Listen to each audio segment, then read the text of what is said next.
Hi everyone, and welcome to my next video tutorial, which is going to be focused on integrating Pico CSS within our Django applications. So Pico is essentially a minimal CSS framework, very similar to Bulma or Tailwind.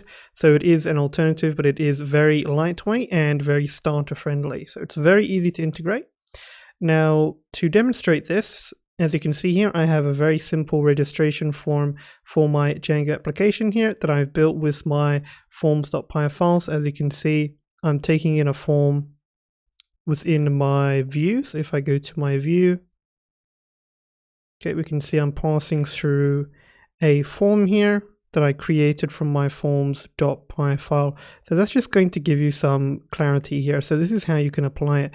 So let's say you already have a form defined in your register.html file, for example, and you want to improve this theme overall. You can quickly utilize Pico CSS. So I will be sure to attach a link in the description to this website. And you want to go to docs. And then here we have the quick start.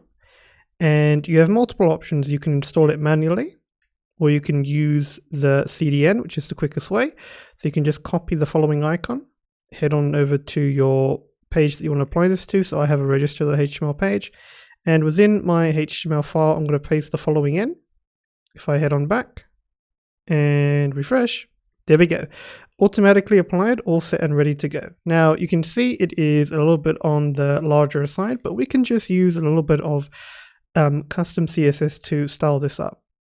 So what I like to do is, in this case here, if I zoom out, I can see I have my form here and I have my h1 heading here. So what I'm going to do is I'm going to put all of this in a container. So I'll say div class container. Okay, and I'll put that div at the end so it encapsulates the form. And then I'm just going to make sure I indent everything nicely. And then you can change the percentage here of your container. So I'm going to add in some inline CSS here. You can of course change this later, and I'm going to go ahead and set the width here. So I'll say width, and I'm going to set that to 50%. Okay, so I have that set. So now if I go back and refresh, you can now see it's been resized accordingly.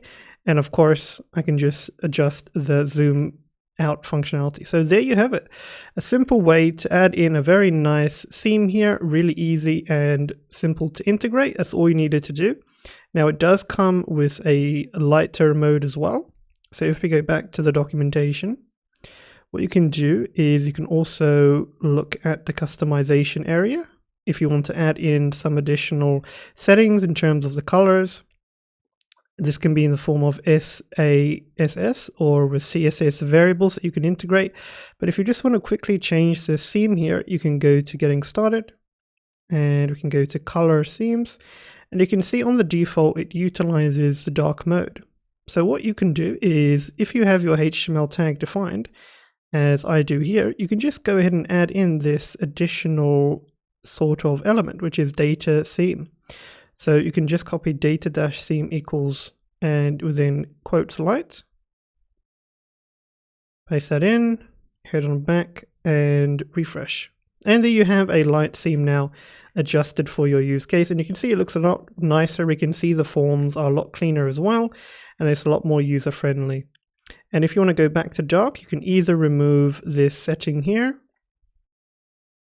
and refresh, and it will default to the dark mode, or you can explicitly just put in the dark mode if you want to do that. That's also fine. Right now, if for some reason you haven't seen it take effect, what you can do is always click on the settings here in the top right. Scroll down, go to more tools in Google Chrome, then you can go to developer tools, and you can just right click on the refresh icon, empty the cache and hard reload. Right click again and hard reload. So that's just to ensure that if any of you have any caching issues in your browser, you can just go ahead and add that in, and that's going to ensure that you see a theme appear here from Pico CSS.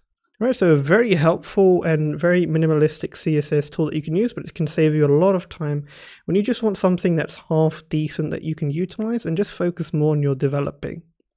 Right guys, so that's it for this video tutorial. Very simple and very easy, so I highly recommend the Pico framework that you can utilize in your Django applications if you just want something that's decent and quick, so you can just focus on the important things.